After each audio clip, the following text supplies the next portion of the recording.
Certaines rencontres se font sous le sceau du secret. Aujourd'hui, vous ne verrez pas le visage du héros de l'extra interview. Car Robert Mazur est un homme de l'ombre. Pendant près de 2 ans, cet agent fédéral américain s'est infiltré au cœur du cartel de Medellín en se faisant passer pour un spécialiste du blanchiment d'argent. Une histoire qu'il s'est décidé à raconter dans un livre, The Infiltrator, adapté à l'écran avec Bryan Cranston en tête d'affiche. Robert Mazur, ou quand la vie est bien plus forte que la fiction. Dear Robert Mazur, how can I be sure that you are the real Robert Mazur? You'll have to do something other people did, trust me. Listen up. Washington wants to make the biggest bust in U.S. history, Pablo Escobar, and his main distributor, Roberto Alcano. Promise me this is the last one. Creating a whole life and career, how did you become such a good actor? You know, I told Bryan Cranston I'm not a very good actor, and he laughed. But I don't think I am, because when you look at Bryan Cranston, he's been so many different characters. Walter White, the father of Malcolm in the Middle, Trumbo, Lyndon Johnson. There's so many different levels to that. So, on the other hand, for me, because I was trained as a long-term undercover agent, and I stuck with what I was taught to do, which was to create the persona as close to me as I possibly could. So Robert Musella, compared to me, was born around the same time, was born to Italian-American parents, worked in a bank, worked in a brokerage firm, which I did. So much of it was within my own skin as a person, because it's very difficult to keep track of lies over years of periods of time. Don't get Bob killed. Cut the shit, will you? It's the little things that get you whacked. Do you understand that? And that's why I plan. And so when your snitch pulls a gun on me, a gun that he's not supposed to have, Okay, I start man, to I wonder. didn't know. I'm sorry I start to about wonder, is Amir on my side? Is he with me or not? Man, you never got a question if I'm on your side or not, because I'm always on your fucking side. Do you have my back? I got your back, man. Do you have my fucking back? When did you start thinking that you were ready to tell this story? Initially, after I left the government, I thought maybe it would be of interest, but I didn't really take that seriously until I worked with Michael Mann and On Miami Vice? Yeah, and Colin Farrell, Jamie Foxx. Michael said that after hearing the details of my story, that he thought that it would make a fantastic movie, but that I needed to do the hard work first, which was to write a book.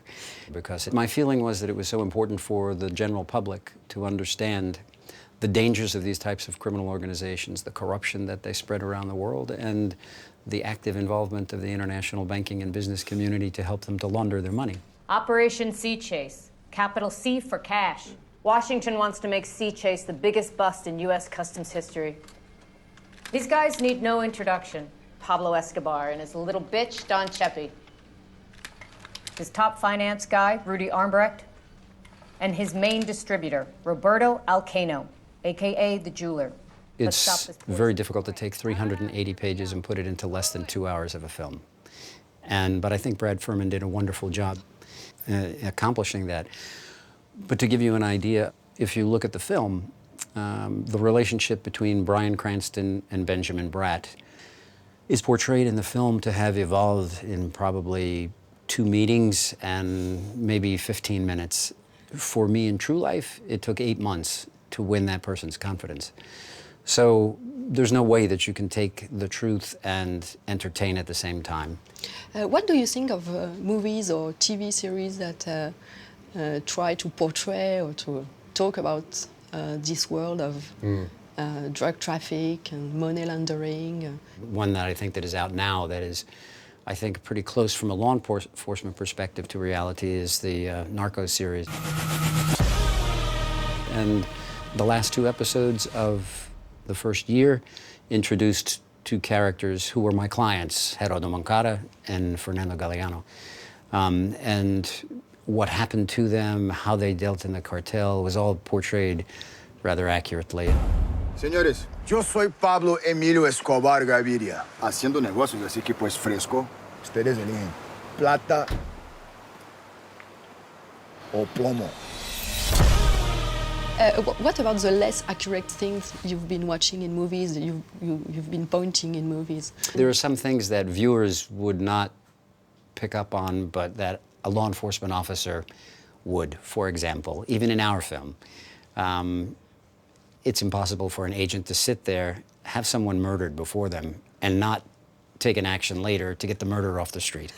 And I oftentimes see police scenes where the officer comes into the room, there's a body that's there, and they're touching things, and obviously the protocol of law enforcement is such that it's a crime scene and you can't do that.